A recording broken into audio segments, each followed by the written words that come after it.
it up for the greatest comedian alive, Mr. Ian Ellis.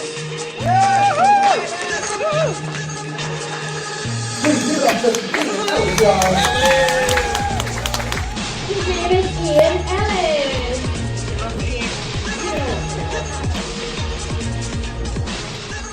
Welcome to the Ian Ellis podcast. We're sitting down with Aaron Foster to do 4 years later.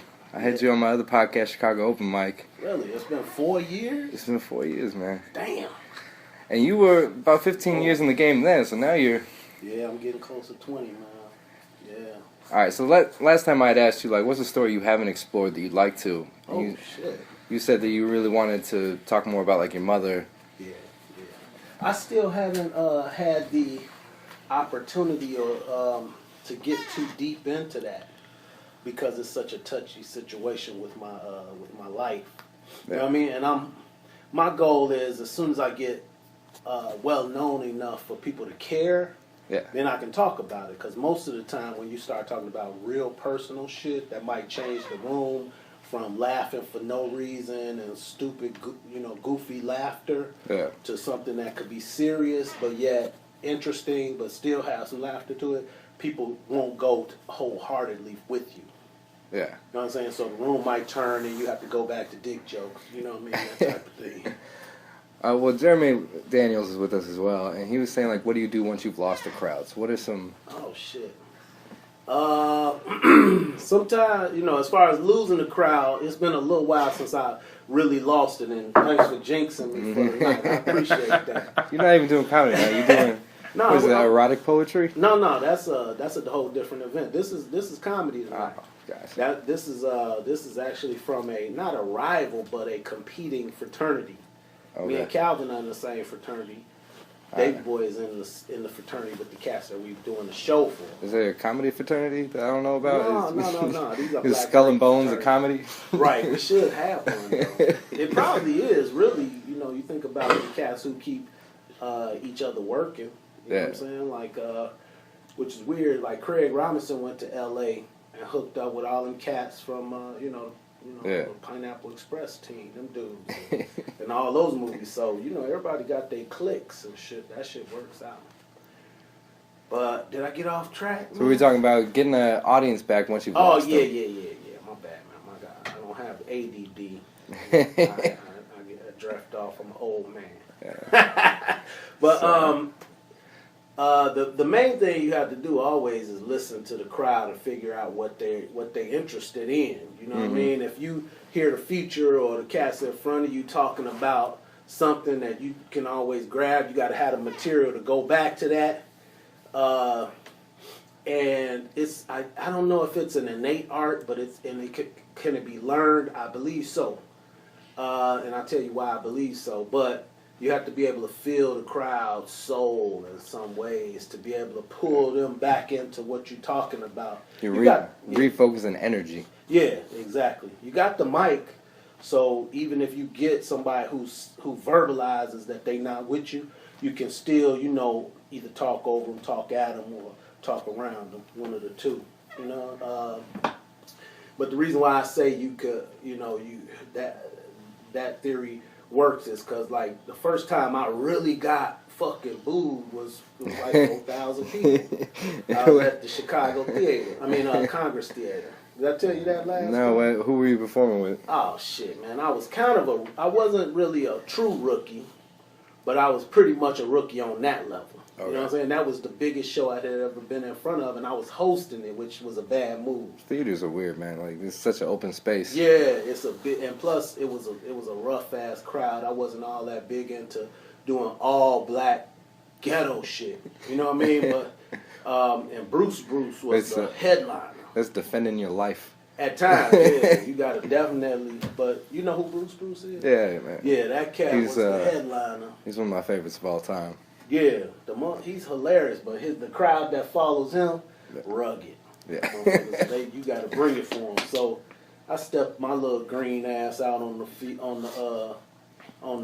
theater stage, which you have no idea how big that shit is until you get on the stage like that. Have you been on Stage like Congress Theater. I haven't been there. I did theater down in Bloomington Normal. And, What was the capacity? I think it was like 500. Like it We wasn't talking about 4,000. That's 5 to 6,000 seater, but only 4,000 people there. The shit is like, it's as big as a parking lot. Like the parking lot you walked in Yeah. here, the actual stage is that big, but they have it lit up so it looks like it's fitting you. And I didn't know what I was talking about, some shit black folks wasn't trying to hear, and they was like, boo! I could feel my clothes shake and shit from the energy. And I didn't really know how to recover, you know what I'm saying? I was like, they don't like me. You know what I'm saying? I think my mom felt that. That was Yeah. And then this cat, actually, I was hosting, but I had to turn the hosting over to this other cat named Shay Shay, he's an old timer. He don't even really do comedy no more. He has an advertising agency, and he writes for like QVC. Okay. Writes shit for him. So, you know, he hosted the rest of the show, and then, but I mean, I still got my paycheck.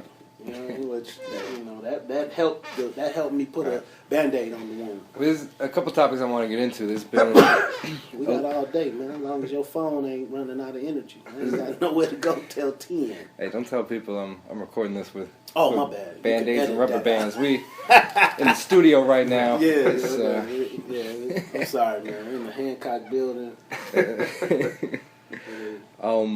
Like in the Chicago comedy scene, there's been a lot of talk lately about North and South Side. South Side people mad they're not getting booked. Can you talk a little bit to the dynamics of the comedy scene between North and South Side?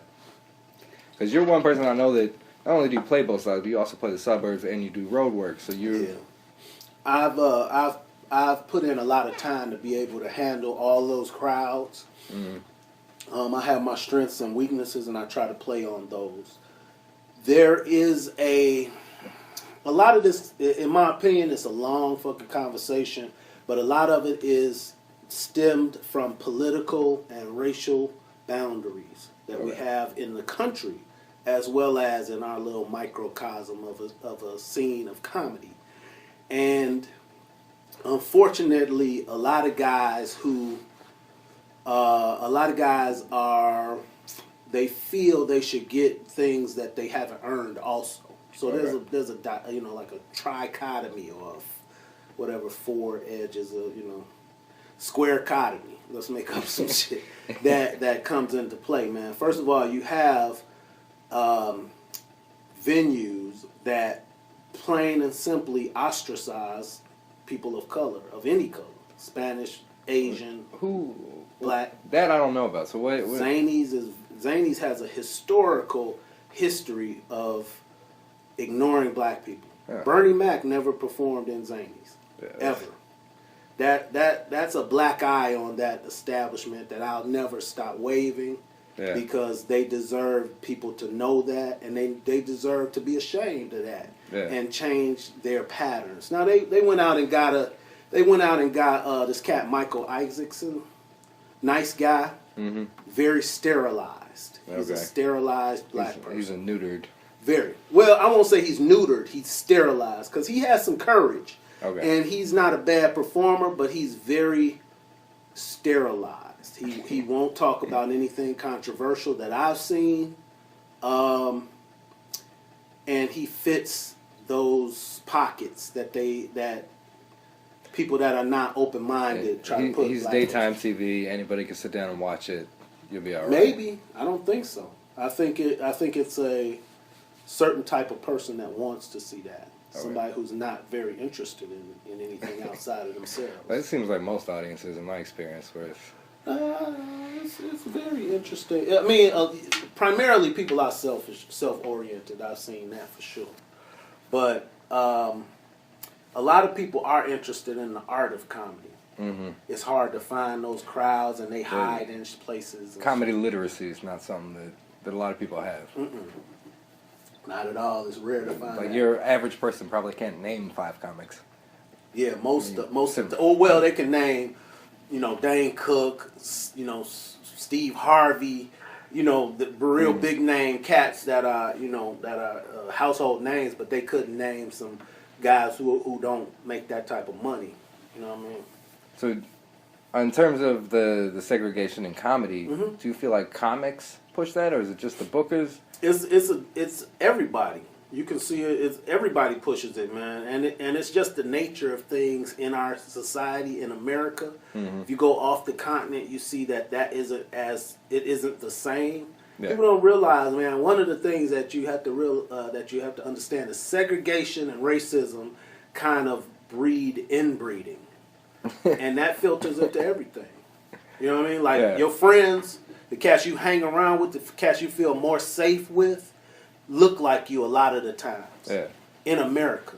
Now in other countries that's not necessarily true, and some of them they don't even have other groups in big numbers to fucking test the theory. Yeah. But that's what happens. So comedians, you should know they're gonna book all their little buddies. Jokes and notes, they're gonna book all the people that look like they filter jokes and notes. I don't know jokes and notes to book that many white people. They're more than happy to put people up at the open mic, and I've had amazing experiences doing the open mic, but I've never seen anybody get stepped up to showcase. They've had quite a few people that do it, but the problem is the crowd that comes on Wednesday is the crowd that not necessarily jokes and notes all the time, but primarily they lean closer to the crowd that wants to see the art of comedy. Okay. Now they very critical and harsh, but I love it. There's the most energy I've ever gotten from my audience. yeah, it's a great place to learn and grow. But the crowds on Saturday and Friday. I watched one of my buddies quit comedy after performing there because they hated him so much. He was just like, I'm done. I can't. They win. I ain't for everybody, bro. But he shouldn't quit. Whoever it is, they shouldn't quit because that's a special crowd. That crowd, and that's if you want to go scale from 1 to 10 on what black ghetto ass crowds are, and go from educated black crowds to super ghetto dangerous drug dealer crowds. That's probably a 4. Yeah. You know what I'm saying? Not even close to the worst shit you can see. That's right in the middle. Everybody comes dressed up like it's church. Like, nice clothes. No, not really. That ain't it.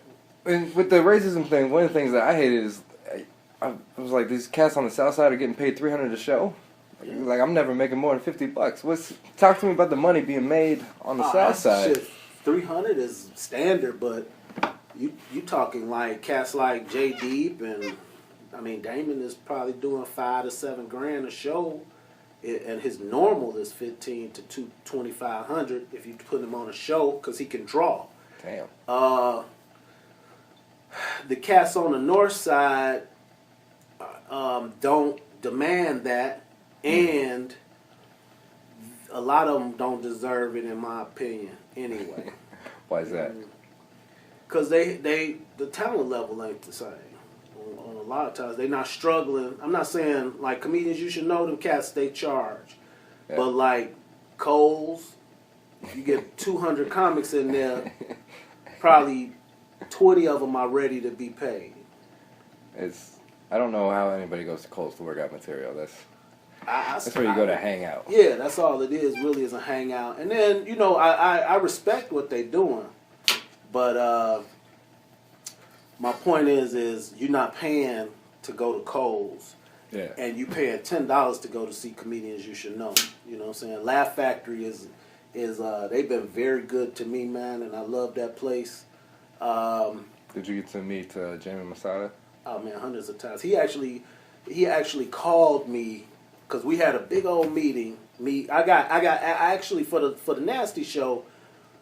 There's been some controversy with it, but there better be. I mean, yeah. It's called the Nasty Show. Yeah, but I got sponsorship. I got liquor sponsorship and some corporate sponsorship to back me on that show. That's beautiful. But then the management changed. You know what I mean? So now I'm battling over control of the show. When it was perfect time for this shit to end up being. I mean, I got a television opportunity with WCIU. That I was going to filter into that. Yeah. But now I'm battling over control over the show. What are you doing with the WCIU? I got a development opportunity. They're not putting any money in my pocket until the product until we get a sizzle reel and they accept it. The same thing Damon Williams got. If you didn't know, if you may have known, he had a television premiere in November for his Okay. show. I didn't hear nothing else about it, so probably people didn't watch it. Are you doing a TV show or like comedy hosting? No, I'm gonna be. I didn't want to be out front because I think my time for being out front on something like that is done. A little older, you know what I mean? Oh, man, you That's shave my your person- face and be clean. Yeah, that's just my personal view, and I want it to be successful. So we're gonna put somebody out front that America's more comfortable with. Yeah. But it's gonna have some sketch comedy in it. It's gonna have some political debate in it, All right. and it's gonna have some stand up in it, and then a couple other things. All of that, and we're trying to make it an hour show, but we got to start off with 30 minutes. That's a beautiful thing. Oh yeah. Can you talk to me about the Laugh Factory coming into Chicago, the effect that it had, what it was like, working within their system? Because they're an institution. It's an incredible blessing, man. It's an incredible blessing, especially for those who are a part of it. Well, you've been here long enough. Weren't they here before, like 10 years ago, and they closed shop? See, I wasn't. I don't know about that. And like in the '80s, I wasn't. I ain't that old, but definitely, them coming now, real important to us, man. I mean, because like Martin Morrow and Brian Babylon have already got to perform at the Hollywood Laugh Factory. Okay. On a weekend, not just going to do 5 minutes or whatever. They got weekend slots there, and that type of stuff is life changing because you're on the same stage with Chris Rock. You're on the same stage with Dane Cook. Those cats. You're working out with real people. Well, you performing with everybody, real people, but you performing with big names. Yeah. You know what I'm saying? Those dudes get 6 to 7 digits to perform. That's life changing. You know what I mean? I need one of those. You know what I'm saying? So you get, once you get in the Laugh Factory. Do you have a fuck Hollywood number in your head? Is it like 4 million? And fuck it, I could walk away if I need to. What you mean by that? Chappelle said like, Oh. I got enough money, I can say fuck Hollywood if I don't want to do this no more. Oh, you know what, man? Chappelle was a fortunate dude, man. I don't even have that frame of thought yet. Let me get one $10,000 check for performing, and then we could work on that. You know what I'm saying? But I ain't there. Patrice used to say his number was 5 million. So $5 million. I got that, and I'll never tip my hat to no one. Oh yeah, I don't know. Do they mean like bowing to people or sucking up to people? Yeah, like I'm not good at that, man. not getting pigeonholed. That kind of shit has already affected me already, man. That's why I don't get booked anymore with Zanies. That's why I don't get booked anymore with a lot of people. What happened with Zanies? I mean, I mouthed off too much. Oh, gotcha. Because back when I first started, they didn't book no black people. Mm-hmm. Bernie Mac was trying to get in there. No black people. He was big. Yeah. He was too big to be in there, and they was still like, we don't know. So I would always, me and Bert had a relationship, but I didn't know that he secretly had issues with people criticizing him. Oh, okay. So he would ask me a question, I'd tell him the truth. Or I'd offer something, some truth to him, and in the end, he was like, fuck that dude. He doesn't believe what I'm doing is what we should be doing. But what ended up happening, just like most times, the criticism I gave him in the early 2000s ended up being his program now. Yeah. Because I was like, dude, you are destroying comedy because you're not paying attention to all of these dudes in our nest. Yeah. I mean, at that time, you had Kyle Kinane, you had Mick Betancourt, who is a cat who's writing for all these TV shows now. You had a whole nest of dudes that he could have paid attention to.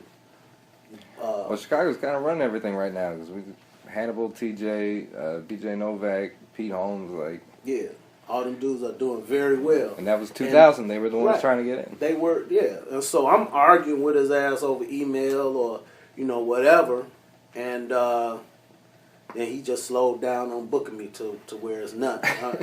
Like I hit him with an email probably a month or more ago. He was like, "I have nothing for you, Aaron." I was like, "Okay, I see what you're saying." But see, I think the Nasty Show is making a lot of motherfuckers not happy about what I'm doing either, because that shit's selling out. You know what I mean? Gotcha. It was. Talk to me about the Nasty Show in terms of like what is it you set out to do with that show? Well, at first they were struggling because the Laugh Factory was struggling. It was hard as fuck to park up there. Well, that and they didn't know what they were doing on the marketing tip. They would hire PR people, and the PR people are used to doing shows like Don't Spit the Water, you know that show and shit like that. So they don't know how to market stand up. You know what I'm saying? So I took a couple of fucking things that I learned from over the years, and just started getting people in the room. Started out with my fraternity, and then from there they trusted me, and from there I built it up, and then of course management changed, and they don't communicate correctly. So I think the new management they behind me, but they not convinced perfectly. Yeah. And I've given them great reason to be convinced. Like on my birthday, October this year, middle of October, we turned away 100 people. You know what I'm saying? And the place seat 350. And it was cold. It ain't like... All you have to do is not do it once and they'll see the drop. Well... we can't pay our bills this week. Yeah, that happened in August.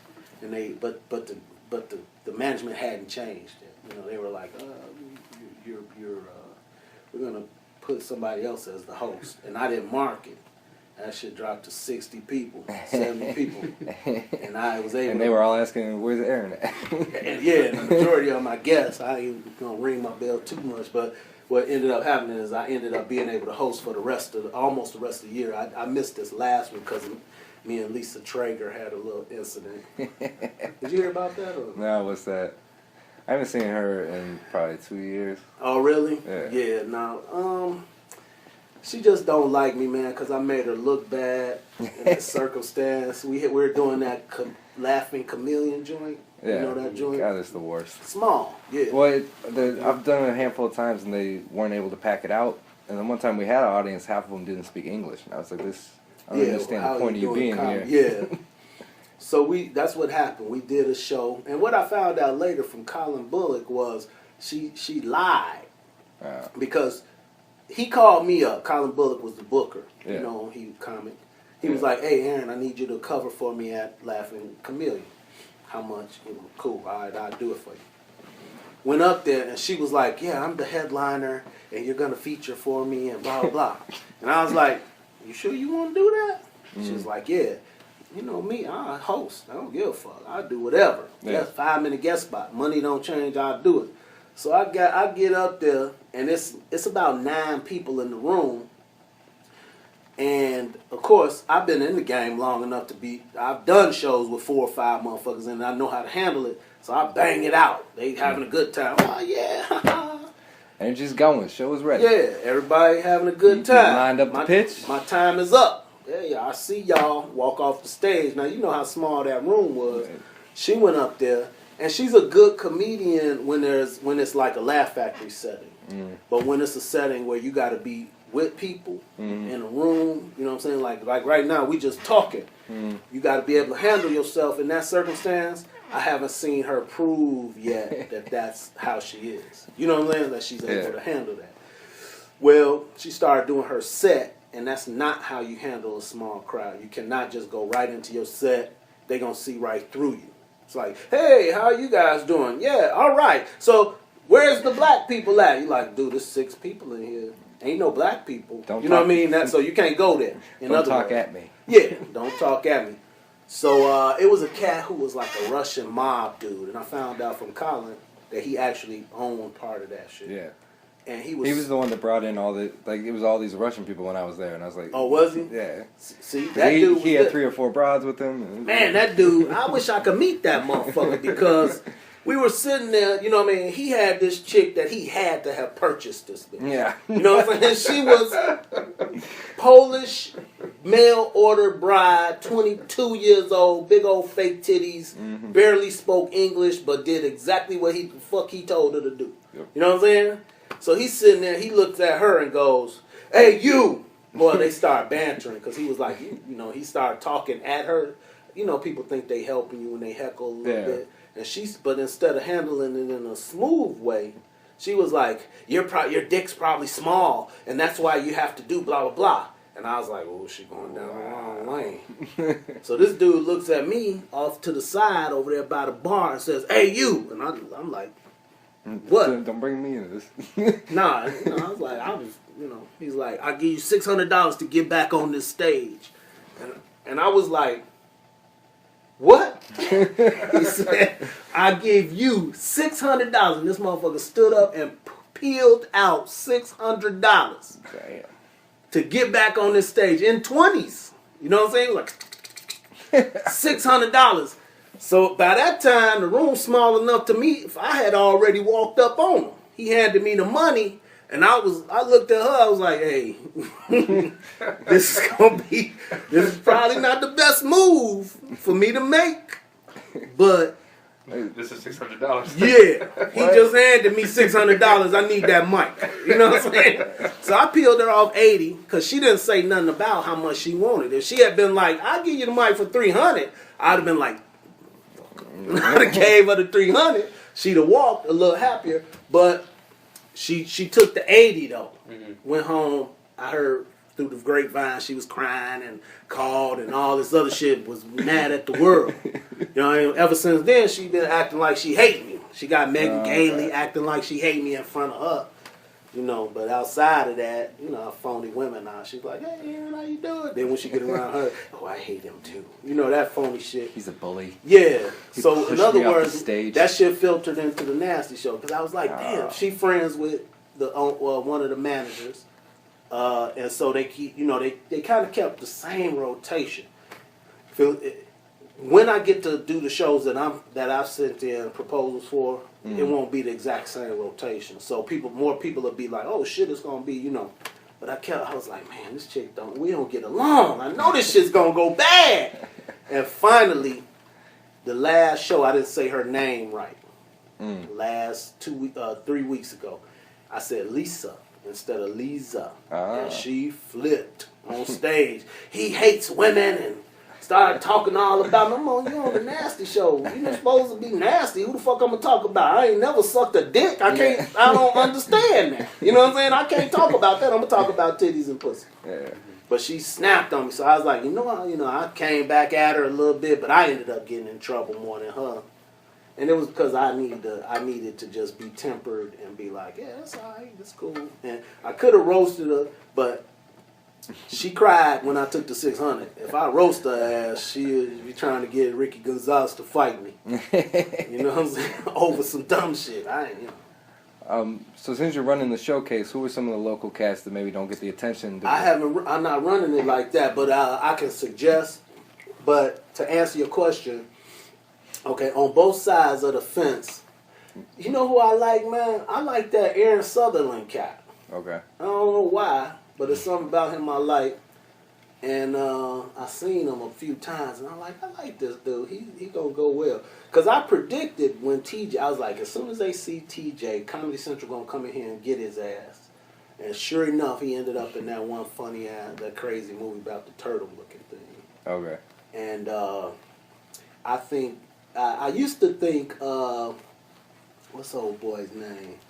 That other cat, he moved to L.A., he lived with, he moved to New York, he lived with Clark and them. Was I used to think Fritz? No. He moved to New York just recently. Drew Michael? Not Drew Michael.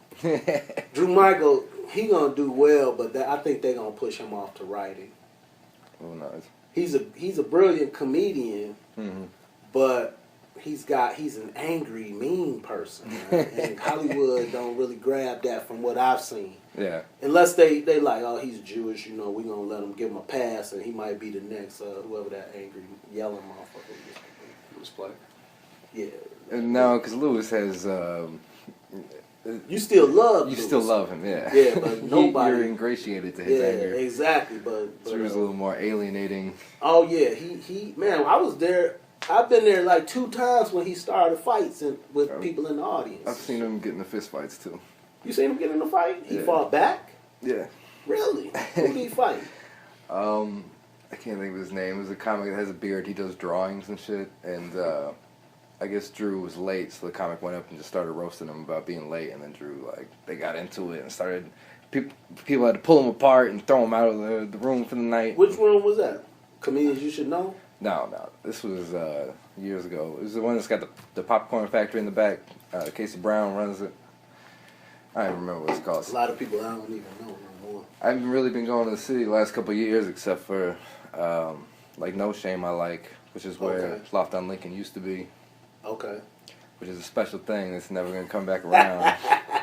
There's a lot of rooms like that. Lions Den, I miss that room every day, man. That was a fucking great place. You got any good Loft or Lions Den stories? Just a good night? Well, it was always a lot of racial tension at the Laugh Factory that would go up and down because you had cats who were just raised in areas where they weren't tolerant, you know what I mean? So there was this dude who used to have this joke that was like, was made up on the basketball court. I even think I was playing against him when he made the shit up, but I heard him use it. And he was like, I always hear black folks going, nigga please. But I never hear anyone go, nigga thank you. And that was funny. You know what I'm saying? Everybody was laughing. But the problem with him is I guess his personal life would filter into it. So one time, Lions Den, he did that shit to the few black people that would come to the room. We had like maybe 5 or 6 that come to the room, and rarely did you have a group of black folks come to the room. And he did it in a confrontational way. That's one of the things that people don't realize now. You could be funny and you could say whatever the fuck you want to as long as it's funny. If it's confrontational, it fucks it up.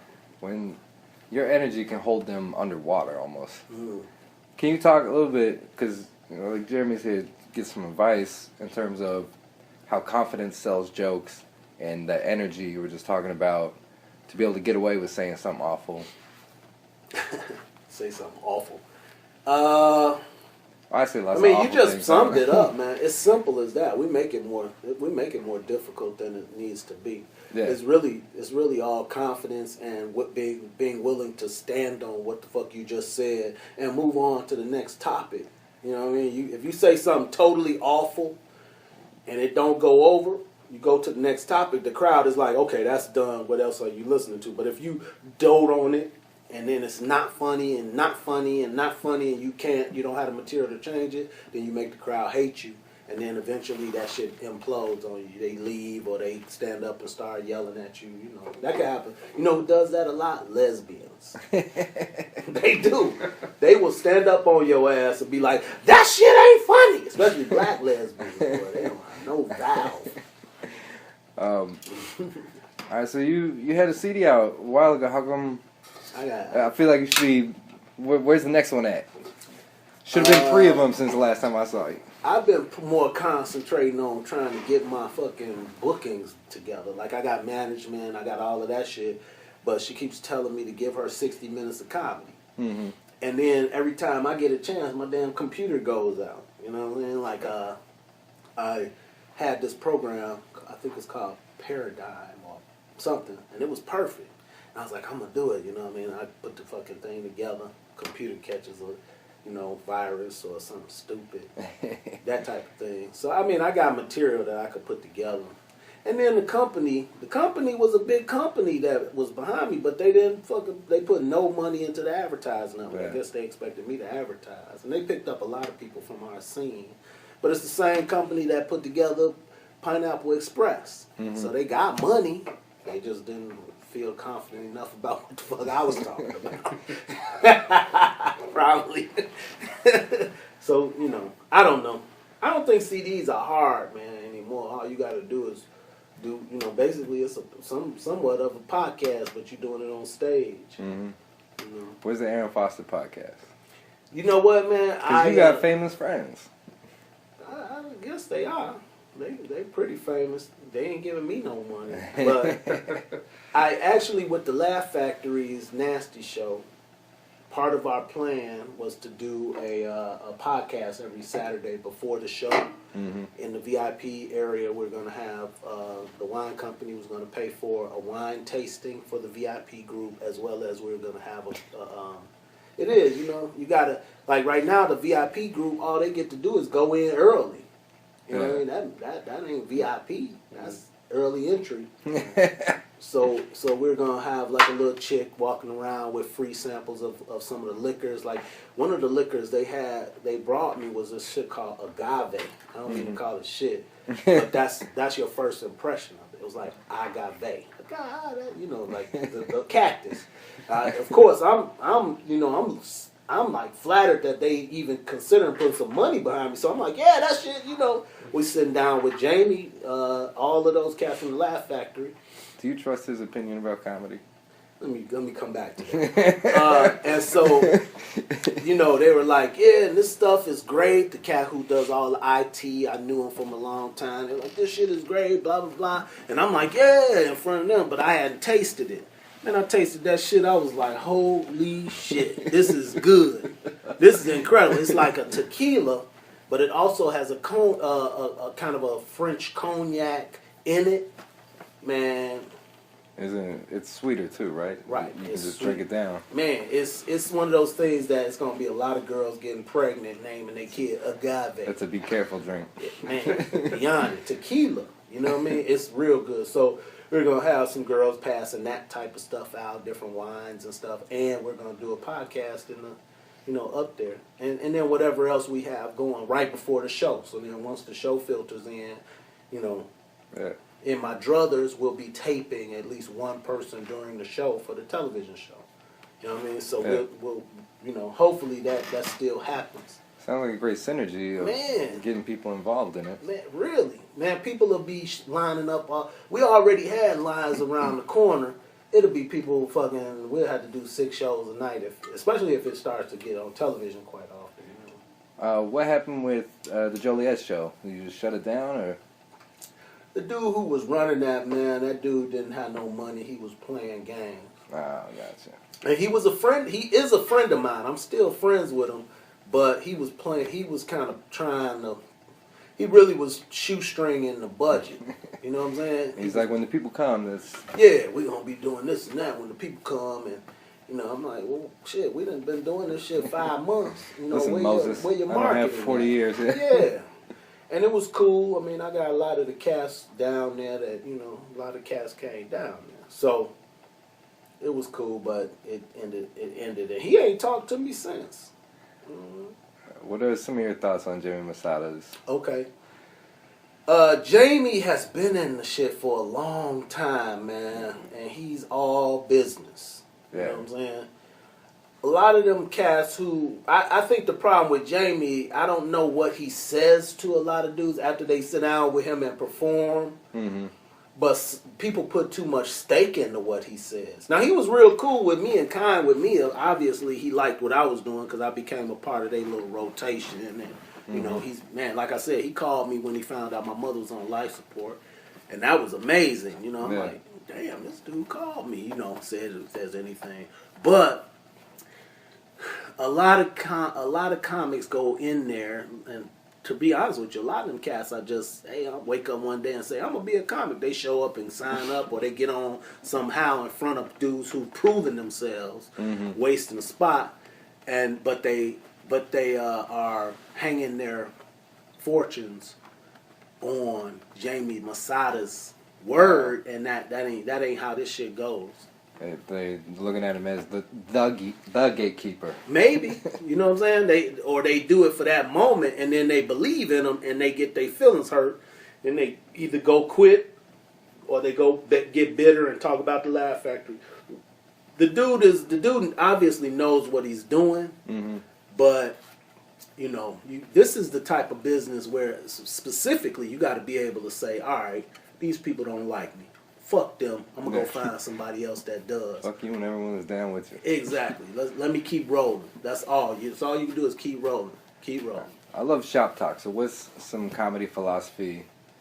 Like over the last 4 years, have you had any big developments or changes in your approach toward comedy? Yeah, I mean, I've grown a lot in the last 4 years for sure.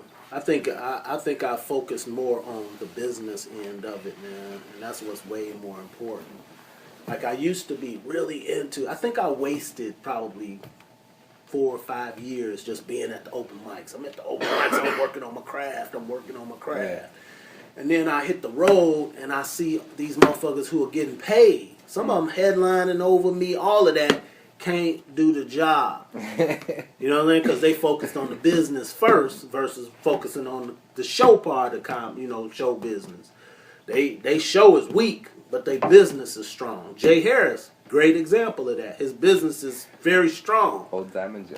Yeah, he's doing probably 20 weeks a year of being booked, but his show isn't where his strength is. His strength is his business end, and he's outdoing a lot of cats that are in our scene that could be destroying the scene. You know what I mean? I mean, he getting booked probably not anymore more than like a Marty DeRosa, but there was a time maybe 2 years ago where Jay Harris was getting booked 10 times more than a Marty DeRosa.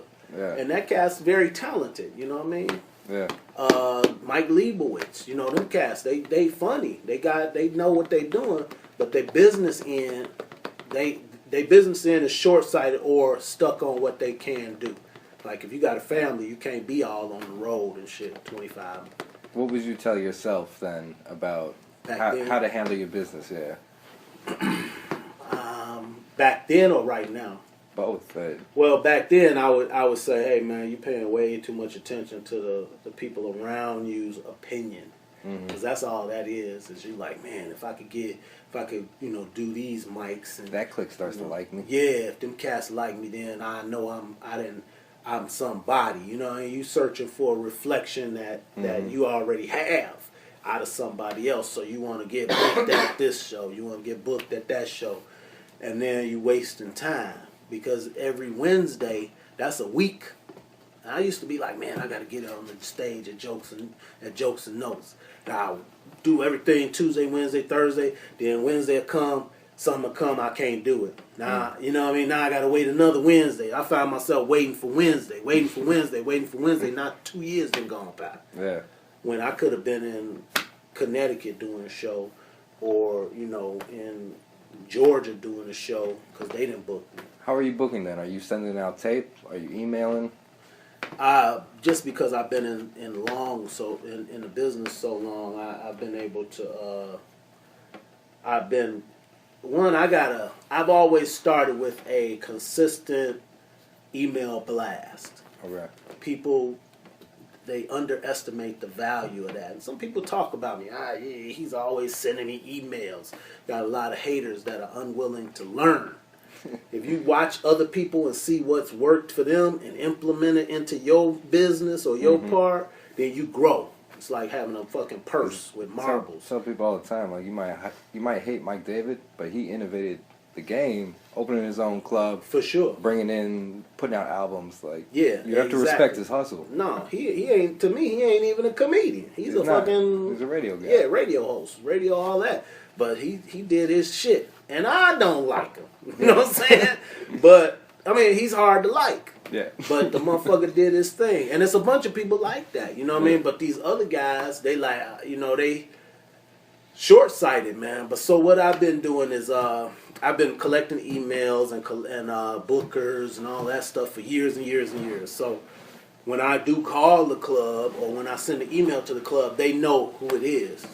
Like I was at the Las Vegas Comedy Festival, and Good Nights Comedy Club, one of the cats owned it. He was part of the the little board of comics, and I was like, hey, how you doing? He was like, Aaron Foster. Like, yeah, you know what I mean? And it was because I had sent him so many emails with my face on it. He was like, okay, I know who the fuck this dude is. All right, you know what I mean? Mm-hmm. Now, he lied and said he was going to give me a book and then still ain't do it. Right. But at least he knows my name, and that's more important than a lot of shit, because there's a lot of funny motherfuckers out here that people don't know. Mm-hmm. And they ain't going to never know them if they ain't advertising. So a lot of people, I learn your name when you're funny, because it takes me a long time to learn people's names. Exactly. Man. You got a podcast, you know what I'm saying? So the dude who has a comedy club, a podcast, a room, they have the same mentality. So if I'm not sending you an email, or if I'm not calling you, or if you're not hearing my name nowhere, I'll book you when you're funny. You know what I mean? All right. You met Patrice a couple times. You got any Patrice O'Neal stories? Because that's No, the not dude really, that he's the one I really like. That's the That's level your I favorite? aspire to. Yeah. Oh man, you need to aspire higher, man. I don't know Patrice if there O'Neal is a was higher, man. shit. Chris Rock is higher, not higher than Patrice O'Neal. What I movie think did Patrice O'Neal make? I'm talking about as a comic. I think. Well, Patrice okay, is you more talking talented. material wise. Yeah. Material wise, dude was brilliant, man. You know, who can you say has even fucked with him? Yes, I understand what you're saying. But you know, this business ain't about 100% about stage. That's like that stage is only 20% of it. That's the show. Well, I'm glad you said that because it's a lesson I got to learn. Cause Yeah, no doubt, man. I'm be walking away from this going, how the fuck do I get my business together? Because that's the thing, man. That's the most important. That's what I've learned. The biggest part of this is it's a million funny motherfuckers. It's motherfuckers who scared to touch the stage, hilarious in the car high. You know what I'm saying? That type of motherfucker. But from the dude who's on the playground funny, to the dude who grow up be a high school funny motherfucker in the lunchroom, to being in the car high, to being on stage, all of that, that's a long road. yeah. From being Patrice O'Neal and being Chris Rock and being, you know, Carlin, you know what I'm saying? Who came to the Lions Den before? George Carlin was there. Patrice O'Neal, man, I would always just see him at somewhere like Zany's or somewhere like the Improv, and I'd be the backstage, or he would, you know, something like that. The Lakeshore Theater, you know what I mean, that type of shit, backstage. I don't remember ever being on the stage and then he was on the stage. You know it ain't gonna be he on the stage then me. Yeah. You know what I'm saying? So, but he was, every time I talked to him, and back then nobody knew he was gonna die or blow the fuck up the way he did. You know what I mean? He was just a real strong comic who came from New York to Chicago most of the time. And I think he did jokes and notes, but I can't really say. Because all jokes aside, was more serious black folk shit. And Patrice O'Neal was slightly intellectual. Yeah. And unfortunately, that wasn't booked at All Jokes Aside. You know what I'm saying? That intellectual shit. That's why Dave Chappelle bombed in there, because they wasn't like, dude, Have you kicked it with Chappelle too? I haven't kicked it with him, but we were at, I was the DJ at All Jokes Aside, so he was in there and we would talk and all that. That's how I started off. I was the DJ, if you remember. But then he was young, you know what I'm saying? He was young. He came in there thinking he could do that DC shit, and Chicago was a little more gritty. And they were like, boo, we don't like that. And then he didn't finish. He didn't even finish the weekend. I think he left on Saturday for Friday night. But that's how that place was. That was a hell of a place. You should check that. Did you check that documentary out called Funny Business? Yeah. That shit was pretty much true. That Will Smith movie, the Pursuit of Happiness. Yeah, that dude helped invest in it. Yeah. He was around, but didn't nobody know he was that fucking rich. There's a lot of comics. I'll say really strong black comics that don't perforate the mainstream at all. He can't. T.K. Kirkland and He can't. Tony Woods. Tony Woods can, but you see them get booked there, and I'm like, oh my, I can't believe I missed that. Like that, I wouldn't follow that person ever. There was a time when TK was the top of the food chain on that side of the fence. You know what I mean? But he can't do mainstream. Just like, here's the best example that I can think of somebody who is drop dead hilarious, but hasn't been able to cross over at all. Tony Roberts. You know who Tony Roberts is? Yeah. That motherfucker, if you understand the vernacular well enough and you could follow his show. I think he just got a thing on Netflix, which is, it's not like a big thing, but that's like, Netflix is doing a lot to try and bring comics you've never heard. Like, they're doing a lot for comedy. Yeah. He also had like a little quick sitcom that popped out, but people didn't understand it and they went away. But the dude he's the funniest comic I done seen. Now they say he's still alive. You know what I'm saying? But you want to talk about joke thieves? Have you run into any? Man. Joke thieves. Me and Jay Washington, there's this dude that would come up to riddles. I seen Jay steal. Now I hope he ain't saying that he ain't never stole. That's my man too. This dude came up there and he was write down jokes one week, come back do them the next week. Wow. In the same club. So me and Jay started calling all the people that he was stealing from. We brought him in and busted him out. And damn. tried to get that dude kicked out of comedy. Nah, if he determined, that ain't gonna kick him out of comedy. But he probably will quit, because that's the nature of this thing, man. I done seen thousands of people quit, and I wish I had wrote down they jokes. You know what I'm saying? Shit. It's some motherfuckers that quit. I was like, that motherfucker was hilarious. I can't remember what his shit was, but goddamn, he quit. He got a job now. You know what I mean? A lot of cats, but I think everybody. I think here's what I was told in the past. We only on this earth for a small amount of time, and nothing is really new here. Mm-hmm. So shit might be a rendition of something that fucking Red Skeleton said. Mm-hmm. You know what I mean? Or Red Fox, or fucking, any comic in the past. So if you consider that feeling, 78 albums, yeah, something ridiculous. Exactly. So if you think that you're gonna come up with something innovatively new, then you're delusional. But I think the biggest thing is this: you just can't be disrespectful with it. For example, that dude Khalil. Khalil heard a joke that was stolen, and then stole it. Stole a stolen joke. Stole a stolen joke, but didn't know the history of the joke, and did it in front of the original motherfucker. You know what I'm saying? So now he looked like the thief, and almost got himself, treated like you and Jay did that other dude. Khalil, not many people like him. But he's someone that handles the business end of it, and it's very frustrating when you're like on the I'm a comic path. Yeah. And you don't understand the business enough. You're like, this fake piece of shit is getting work. Booked. Yeah, he's getting booked.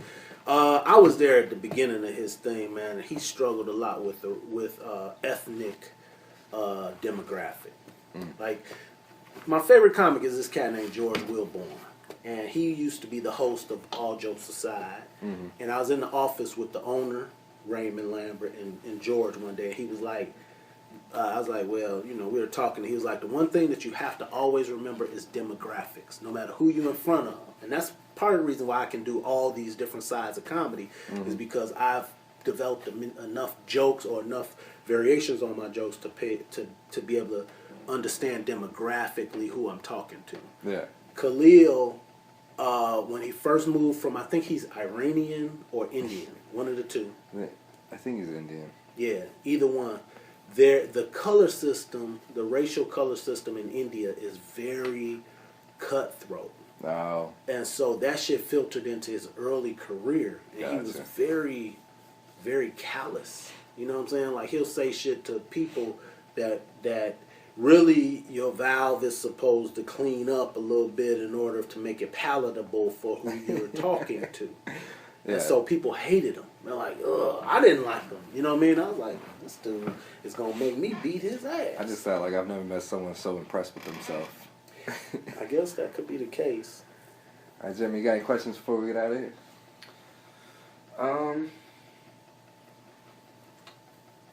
You guys covered a lot. I learned a lot just listening to you guys. And do you have anything you want to speak to or talk about? Any ideas you want to get out there? I would love to see. I'm one that's really serious about being faithful and being inclusive, man. And I think, like, a lot of these cats who've made it, they're not paying attention. They're not paying their dues. They're not paying back what they took from our scene. Well, like, I hear TJ and Hannibal are great about showing up. Coming Hannibal's back. showing up at Two Black Dudes. TJ's showing up at your show. Yeah, all of those cats. Now those two cats are exceptions. Now I haven't heard about Pete Holmes since he left, but Nah, Pete Holmes got treated bad here, man. I'm not I'm not saying anything bad about him either because Colin Bullock opened for him and Pete just took him out drinking all night and treated him like that's what I was gonna like a say. pig. Pete Holmes, man, when he used to be at the Lions Den, man, he wasn't that good. Mm-hmm. He was a very green comic. But what he did have, and I remember talking to him about this, is that motherfucker had the mindset that he was not going to curse on stage. So he had the courage to say, I'd rather bomb than to step out of my verbal comfort or chosen comfort zone. And I was like, dude, all you got to do is say fuck right here and that shit'll be funny. And he was like, man, I'm not cursing. And you see where he went, you know what I mean? He went to New York and got involved with them, and now he has his own, you know, I don't know if it's still going, but he has his own night talk show, like fucking, you know. But you got, like, you got a lot of cats that are in power positions that if they were smart, they would come back to the scene and say, all right, I'm writing this television show, or I'm writing, I got the opportunity. Let me do like a round table think tank with a bunch of these young comics or a bunch of these cats that I know that didn't leave because Hollywood and New York have pretty much regurgitated all the shit that they can develop. They not bringing anything new. That's why we got all this. No novelty, no innovation. But Chicago's scene itself is so much stronger than all those other scenes. The only other scene that I seen that I think is comparable on the black side is Atlanta, and then non-black side Seattle. Them Portland, Seattle cats, they got some original ideas, and they reality is a little different. But when you hear people from L.A.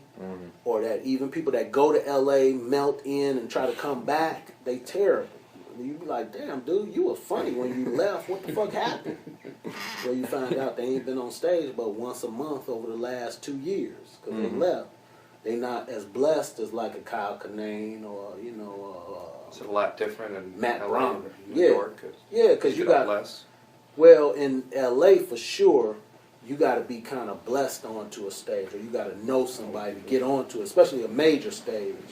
Otherwise, they doing like little bitty ass laundromats and shit like that. Coffee houses. Yeah, not even really coffee houses. It's competition to get on those. From what I hear. Yeah.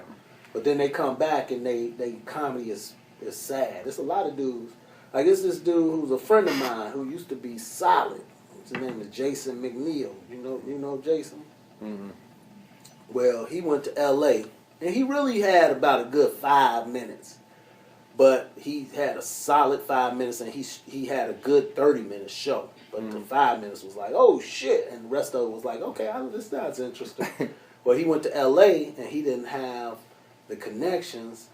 Now he back selling cars, man. You know what I'm saying? And he still goes out once in a while and does some shows. But I'm like, man, that's a wasted talent, man. Now feels like a good time to head to L.A. just because I feel like, all right, Cameron Esposito's there. I know her from the mic. Like, yeah. She gonna destroy the world. Fritz is there, and you're gonna never get pussy because of Cameron Esposito. She gonna turn them all out. She gonna keep all the women and make them hate your ass. We're gonna be jagging off for years. But she's gonna. I can't wait to see her in her first movie. Yeah, that's gonna be interesting because she's on the path, man. Yeah, I feel like she has everything that Tick has, plus like more charm and likability. So she's just gonna like destroy. Oh yeah, better looking, all of that. So yeah, she definitely. I mean, you see how quickly she went out there and went up in the. I mean, she's sitting on the table. I mean, on the fucking couch with, all the talk show Leno and dudes. Ferguson. Yeah, she's great, man. Plus the shit she built. She's the reason why Coles it exists right now. Yeah.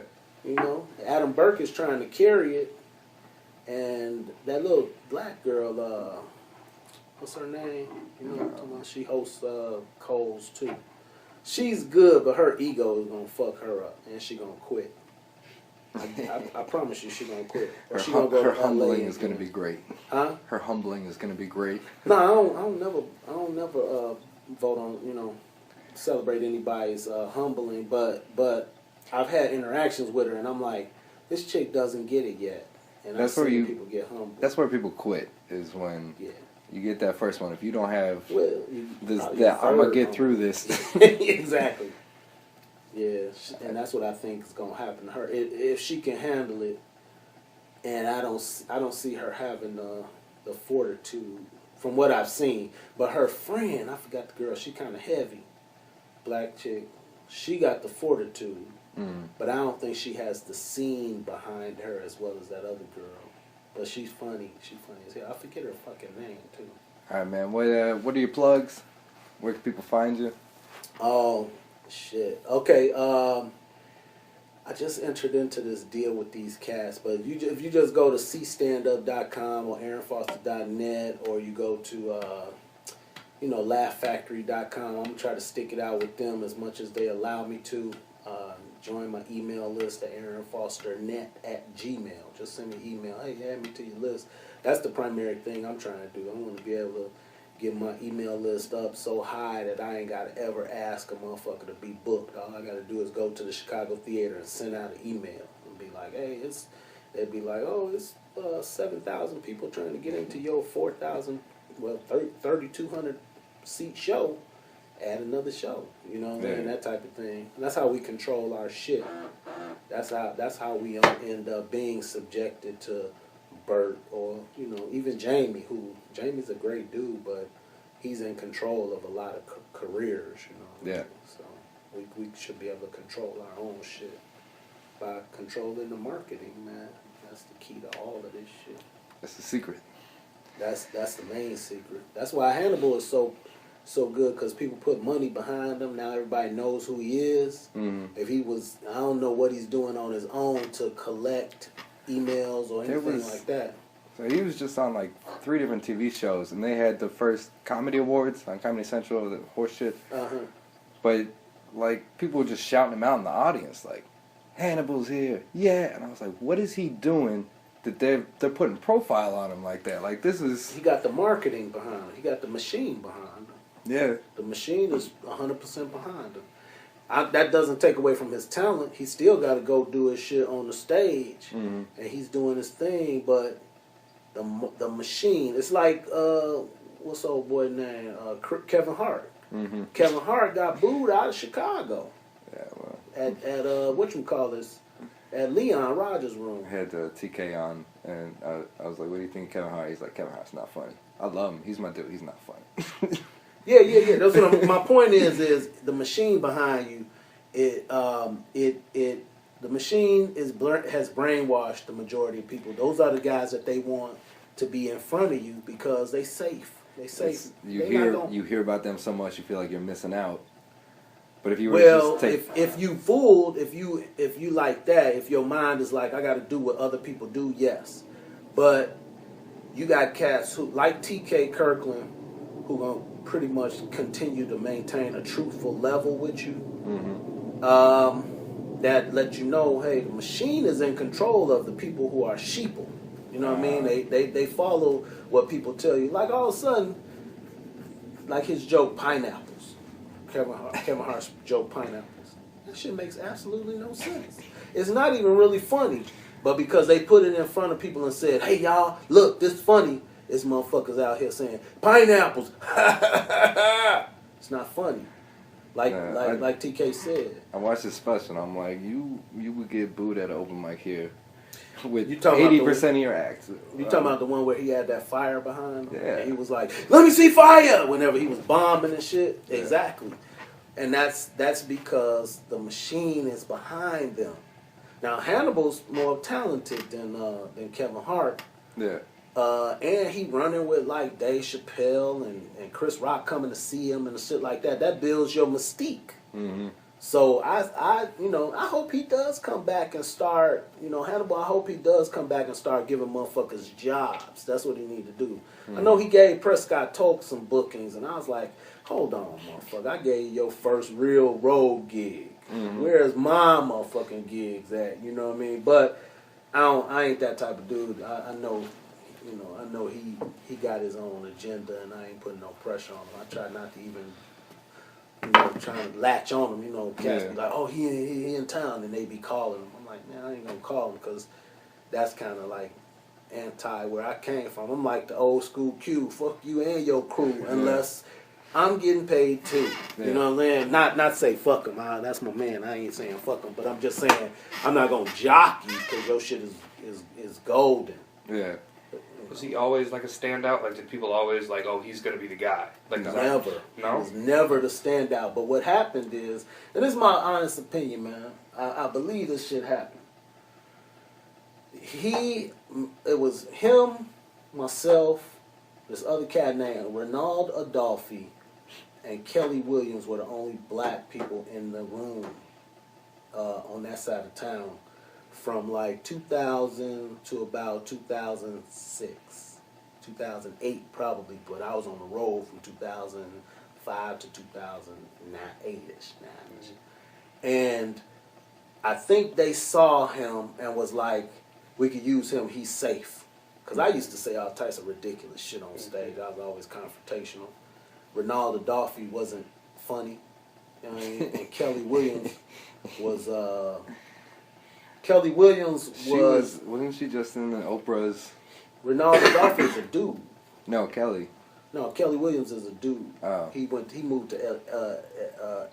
I'm talking about before Kelly Howard. All of these people just now... In 2009, 2010, you start to get an influx of black folks that was willing to come on this side of town to do comedy. You'd get one or two here and there, but they would never come because it's a tough thing to change your demographics. Yeah. Prior to 2008, 2009, you have 4 primarily, and maybe 7 at the most black folks. But the main 4, myself, Hannibal, Kelly Williams, and this dude named Renald Adolphi. And Renald Adolphi was actually the reason why Lions Den was in existence. He was one of the main rings. They used to call these dudes the rings.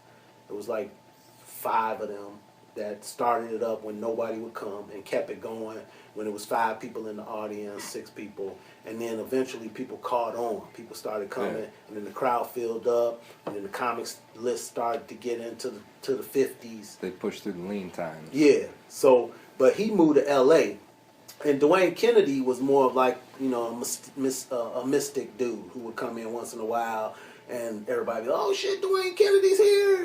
And then he'd blow it up for a good 5-6 minutes or 10 or 12, whatever they would give him, and he'd go on back his way, go on his way, which is what he's supposed to do. He was like, you know who I'm talking about, right? You don't know who Dwayne Kennedy is? Heard the name. Yeah, he's one of the cats who was like on that side of town, but he was already on Comedy Central, and he writes for that TV show on Spike TV. He actually gave me the opportunity to write for them. Like, what's the old boy's name with the wild hair? He's about 6'3", 6'4", black. Has his own TV show on Spike, but it's not super funny. I forget it. I forget the name. But Dwayne Kennedy does write for him, and Dwayne Kennedy is... Did Comedy Central Presents, right? Yeah, he had Comedy Central Presents early. He has the dreadlocks. Yeah, that cat. Yeah. He actually, Darius Kennedy is his nephew.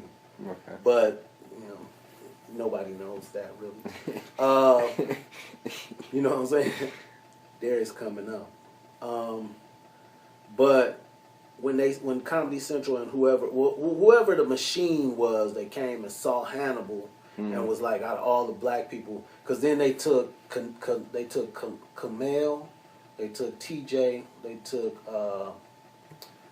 they kind of took Kyle Kinane.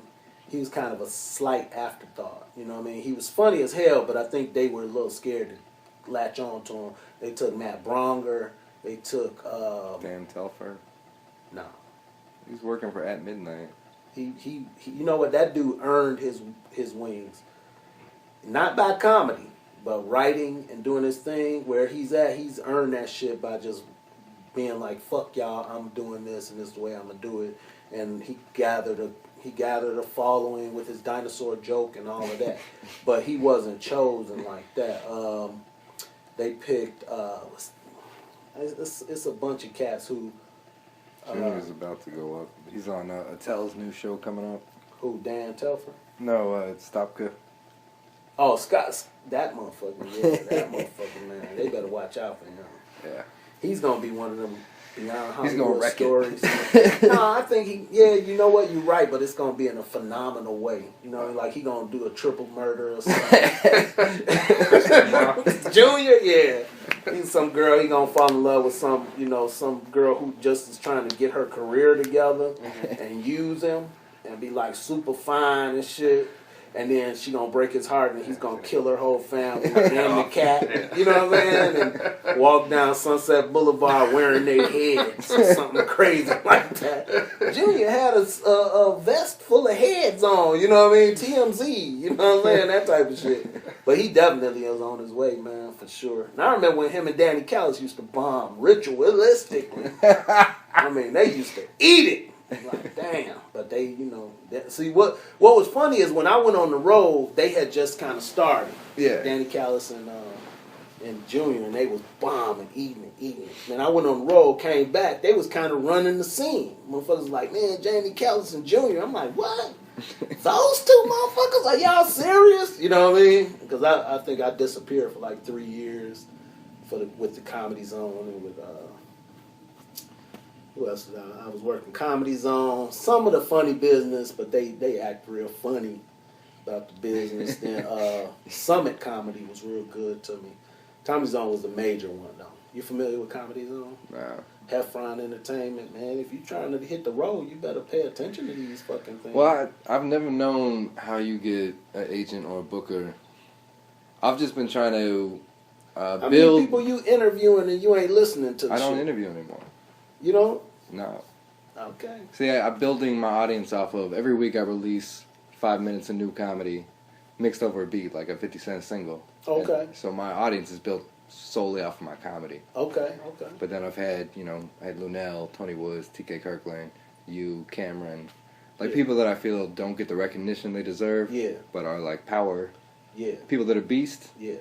So I So. appreciate the compliment, man. I thank you for that. But that was the thing, like I see Colin, getting booked all the time. Colin Bohannon? Or No, Colin Bullock.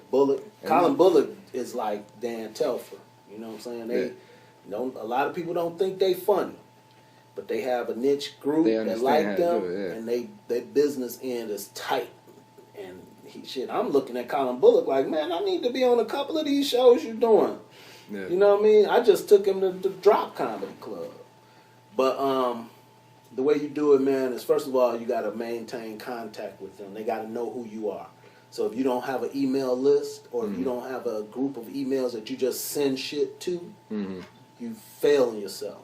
It's too easy to do that, and it's free. So you gather, even if it's only 50 comedy clubs that you concentrate on. You get the correct emails, like Bert's email, bert@zanies.com. You send him an email, even if it's, hey, Bert, I'm alive. You know what I mean? Because eventually he gonna see your name and be like, who the fuck is this guy saying he's alive? Did the Rising Star, and like I blew it out of the water. I did great. There was like one dude that I would go like, that dude was funnier than me that night, but I did great. You and ain't then he heard was from just him yet. he was just like come back 6 months later. I was like, you know what? Because that's part of his game, man. Yeah. He just getting free entry off you. And I got to learn to play the game because I got too much of that go fuck yourself in I'm me. telling you. I'm telling you how to do it.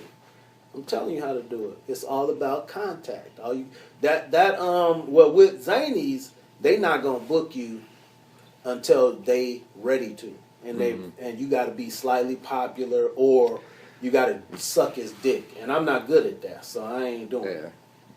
Not literally. My only in I had with Bert was that I got to kick it with Eddie Brill when he came to town, and so like sitting there with the table with him, that got me a little bit of like, oh, okay, he's talking to that guy, so maybe I should pay attention. Yeah. Nothing to do with my funny. It's no. It's like I was saying. When he gets ready is that recently I've seen that if you're popular and you're from Chicago and you're not in Chicago, you come back, then he'll consider booking you. He does have a few people that he never had a house host. I argued with his ass. You need a house host. You need somebody that the people can identify with. Blah blah blah. And like a year or 2 years later, he got a house host. You know what I mean? And those cats, the couple cats that he did have, playing catch up to Bernie Mac. Oh man, he ain't never gonna be able to live that down. I mean, it's a lot of cats that he should have booked that he ain't never really booked Damon Williams. I don't think. I mean, Damon might have been on the show in between 2003 2007, but Damon Williams had the most popular Wednesday night in Chicago for years, and then he moved it to the south suburbs, and it was on like a Saturday night. 400 to 500 people every weekend paying $25 a pop, and he was basically almost not, begging to get a booking at Zany's. I'm like, this dude is not paying attention. And it's that racial, it's that racist mentality, that segregational Chicago shit that made that happen. And it's thousands of examples like that. I mean, that Zany's does not pay attention to most comics, and it ain't just racial with them, but they don't have a mortgage, so they can afford to do that. But I remember seeing a bunch of shows with 11 motherfuckers in it at Zany's back when the bubble had popped, and it was like 2001. Everybody was struggling for comedy. I mean, clubs were struggling for people to come in because they could sit at home and watch it on TV. And that's when I was arguing with them. You could get people in your show. All you got to do is open it up and, even if y'all do an open mic, because they never did an open mic. And his reasoning behind that, he said, was so that new comics couldn't say they had worked at Zany's. What the fuck does that mean? That's anti-business. You got a Sunday with 4 motherfuckers in it, 7 motherfuckers in it. Why not have an open mic for all these people that's gonna bring their friends? Nobody respects those people. I hate all these comics that they go to the Laugh Factory and do the open mic, and now that's their profile picture. Yeah. Like you rocking the house. Right. I mean, it's but still. You know what I mean? That I wouldn't the let Laugh you bump Factory Jeremy at an open mic. Would have been empty like that. It would have been the Laugh Factory just now getting people in it. You know what I'm saying? Especially the Laugh. A couple times I've been there, they were struggling with audience. They get about half a room. Yeah. No. They get the bottom part, but they getting better. Plus, I'm about to put it on there. This shit's about to blow open. I guarantee you that. Or I'm gonna quit. I'm quitting. I'm gonna go back to being a DJ. I'm gonna be selling liquor from one of those cats who wanted to give me a sponsorship. I'm like, dude, if this shit by March, if shit don't go the way I want it to go, I'm gonna be fucking selling liquor or something. Cause I like this business, but if it ain't making no money, it ain't making no sense. I'm getting too old. I probably couldn't quit. I'd probably blow my brains out first. You heard it first. That's what we'll end it. All right, man. Exactly. Peace. Yep. That's great. That's funny as hell. This guy's performed in 42 states and 4 different countries, including being a part of a USO tour where he went overseas and entertained the troops. He's also been on television on NBC show Starting Over, and on an ABC show called My Life as a Sitcom. Ladies and gentlemen, give it up for tonight's headliner, Aaron Foster!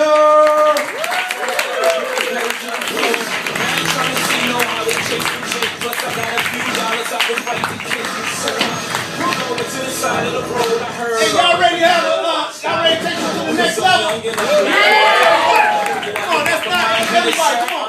Y'all clap on these, alright? Come on, try it. Come on, watch the black people. There's one back there, too. There you go, thank you, brother. I know you're a little light skin, but you still show. Y'all still fucking off beat. Shut it off before we have a problem. What's up, y'all? I know y'all like, well, if he been on all that shit, what the fuck is he doing here? You know what I'm saying? All right. First of all, I want y'all to give everybody a round of applause you done had so far, man. Everybody, give them love. Real cool, man. It's been a great fucking show, and y'all done said the word nigga a whole lot of times. It's just been disguised. You know, black dude said Monday, White dude said diesel. I was like, I ain't never heard that before. God damn, that was good. You know what I'm saying? Asian dude said his father came home. I was like, holy shit, that's great. This is a fucking great show. Lovely, man. I said his father came home. That is new. Shit. Y'all drinking, man? I know this little crowd. I don't know where they went. They have a bottle of something. I ain't know. They don't even sell that shit. They drinking in the black community. What was it? Go ahead, sit down. Sister. Go ahead. What was they drinking? I didn't get a chance to see that. Cabin fever. Cabin fever. I ain't never heard of that. Is that some shit that's only this side of Sears Tower? Let me see the bottle. Let me see the bottle. Pass that bottle down. I'm about to finish that shit. I'm not gonna finish it. I just wanted to see it. God damn, that shit look dangerous right there. Y'all heard of this before? Cabin fever? No. This is some shit they made in their backyard or some bullshit. You know, you can print your own labels out on the computer now. You seen that before? She was like, yeah, I seen that. Watch out for her. She wild as hell. Hey, I ain't gonna drink out your bottle. I don't know y'all like that. You know what I'm saying? Where your mouth been? Y'all did just go to the bathroom together. You know what I'm saying? You know it. Let's go sit down. That's hilarious. I have no problem with that, man. Do your shit. I ain't never done it. I ain't interested in it, but I have shot on a lot of women's faces, so I'm good. Between comics in the bathroom could be fun. That's all. That shit look cool. I love getting, anybody in here besides me love getting super drunk? I know one dude said, that's what I like, one dude said white folks, y'all got some privileges that we still haven't caught up to. He said he could go to sleep in the club or the bar. I'm like, I have never heard of that. You know what I mean? They put me clean out when I stagger. Goddamn. In the bar, sleep. Shit. You know, that's great. I've been so drunk, and tell me if I'm the only one that when you got home, you had to piss in the tub. Am I? You know what I'm saying? Be looking at the toilet like, God damn, this is small. Hey, who fucking with the toilet in here? Piss all over the walls in the tub. Mother be like, God damn it, I'm tired of him living here. He's too old. I almost got a DUI. I used to live a little closer to the lake. That way, I got a DUI. I almost got a DUI real close to him. The police dude, he pulled me out of the fucking car. You know what I mean? He was like, blow in this tube. You blow in this tube, you blow over .08, you going to jail. Now I stepped up to his tube and blew a mortgage rate on his ass. 7.5! He was like, your whole family got to go to jail. So I called my mother. I was like, Mama, guess what? Remember that vacation you wanted? Yeah, I got it for us. We're going to 26 in California, baby. That's the jail, folks. I don't see nobody. I think you might have been there one time with nobody else in here. You like the one dude that be in the corner trying not to get raped. You know what I'm saying? That's crazy. My cousin, man, he just went to jail. Called me with his last phone call. You ever seen it? I mean, he called me with his last phone call. Dumb, because I go to bed at like 1, 2 in the morning every night. He called me at 5:30. The phone's ring. I picked up the phone. Hello? It's like, this is the Illinois Department of Corrections. 26 in California. And I knew he was scared because of this part. He said, you have a call from Brian! Will you accept? Nope. Click. Hell no. That's how it is. I went and picked him up, though, after jail. And he said, he answered a question I had. One phrase took me through 3 different emotions. The first emotion was, the fuck you want to do that for? The second emotion was, oh shit. And the last emotion was, ooh. I'm going to take y'all through it. We were driving home.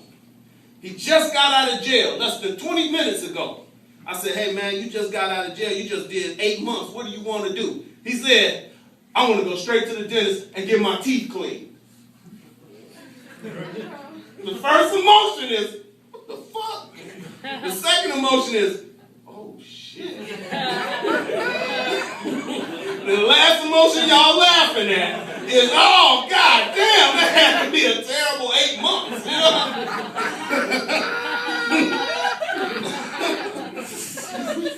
Funny because it's true. The worst part, I like to talk a lot of shit because I was one of those little kids in the neighborhood. Everybody had them, no matter what color you are. Everybody had them little kids who was just kind of a shithead, you know what I mean, an asshole. That was me. You know what I mean? Like I would chase girls with dookie on a stick. Anybody else ever did that? You know what I mean? You dip a stick in dookie and you walk up to the girl and you like, shut up. They're like, you gonna mess up my dress? Yes, I am. Show me your titty. That's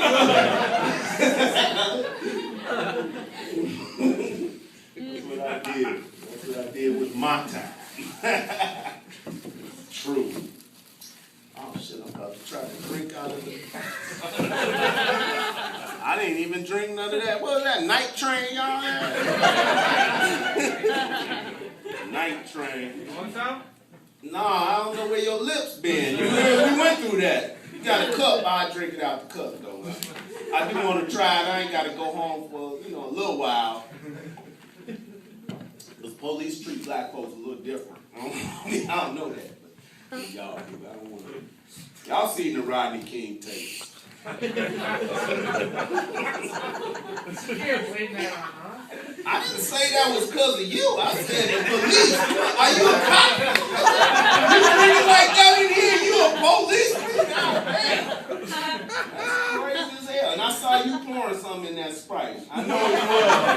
What did you have in there? Vodka and Sprite? No, sir. Just straight Sprite. Straight Sprite? And you act like that? No. You didn't have any alcohol? Yeah, I have this one. Okay, yeah, see, I think you were a fucking liar. Y'all didn't see it. When he came in a little early, he fucking chemistry set his shit up. You know what I'm saying? Like, shook it up, no suds or nothing. I was like,